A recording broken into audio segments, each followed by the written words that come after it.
Have you ever wondered how a porcupine defends itself in the wild? Let's embark on a journey to explore the intriguing life of porcupines, these fascinating creatures that call the forests and deserts their home. Uniquely armored with thousands of sharp quills, their spiky exterior is more than just an aesthetic feature. It's an integral part of their identity, their defense mechanism, their survival. So, let's delve into the captivating and sometimes prickly world of porcupines. Stick around as we unravel the fascinating world of these spiky creatures. Now imagine a predator approaches a porcupine. What happens next? The porcupine doesn't run or hide. Instead, it puts on a show of force that's quite impressive. When threatened, porcupines employ a unique and effective defense mechanism. Their back and tail quills, normally lying flat, suddenly stand on end like a punk rocker's mohawk. This transformation makes the porcupine appear larger and more intimidating, a visual deterrent for any would-be attacker. But this is more than just a bluff. Each quill, sharp as a needle and barbed at the tip, is a potential weapon. And the porcupine isn't afraid to use them.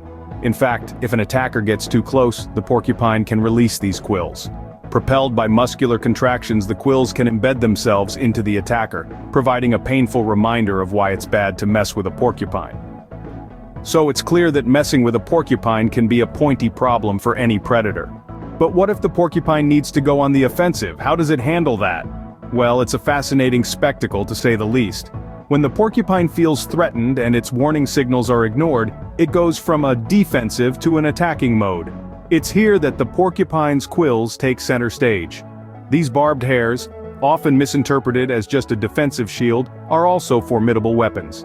Imagine a porcupine charging backwards into a threat. It's not a scene you'd expect, right? But that's exactly what they do.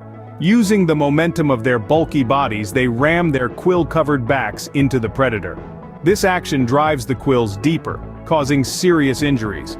The quills, once embedded, are difficult to remove due to their barbed nature, making the porcupine's attack a potent one. So whether it's defense or offense, the porcupine's quills are its greatest weapon. They're not just prickly friends, they're prickly warriors armed and ready for any encounter in the wild.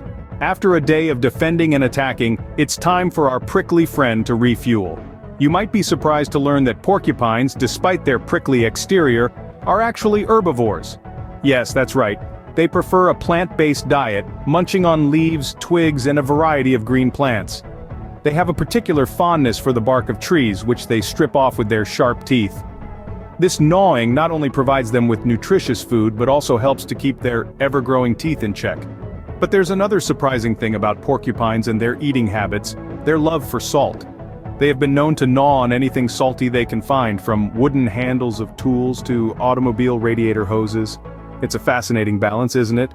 The same sharp teeth and powerful jaws that can deter predators are also used to enjoy a quiet vegetarian meal. Who knew that such a prickly creature could have such a green diet? As we wrap up our journey with the porcupine, it's clear that this spiky creature is more than just a ball of quills. We've seen how it fiercely defends itself, turning potential threats into a pincushion, and how it can attack when needed, using those same quills as weapons. We've also delved into its eating cycle, revealing a diet that's surprisingly diverse. Don't forget to subscribe to Curious Kids Unearthed to keep learning about the fascinating creatures that inhabit our world. Until next time, stay curious and keep exploring.